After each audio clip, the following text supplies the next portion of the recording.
నమస్తే, welcome to hello TV. Telangana రాజకీయాల్లో గత కొద్ది రోజుల నుంచి అరెస్టులపై మాటల యుద్ధం జరుగుతుంది. కేటీఆర్ అరెస్టు ఖాయమంటూ మంత్రి పొంగులేటి శ్రీనివాస్ రెడ్డి వ్యాఖ్యానించారు.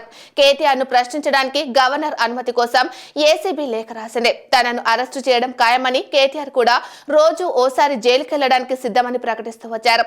3 నెలలు యోగా చేసుకుని పాదయాత్ర ప్రారంభిస్తానని బెదిరించేలా మాట్లాడారు కూడా.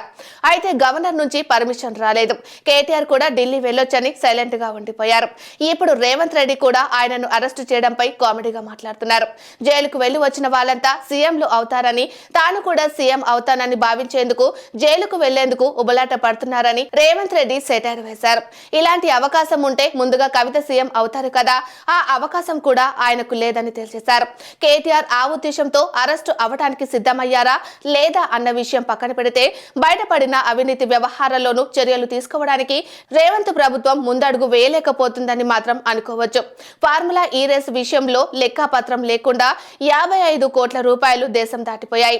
తామే ఇచ్చామని కేటీఆర్ చెబుతున్నారు. అలా ఇచ్చిన దానికి పత్రాలేవి అని ప్రభుత్వం ఆయనను వివరణ అడగాల్సిందే, కానీ అడగడం లేదు.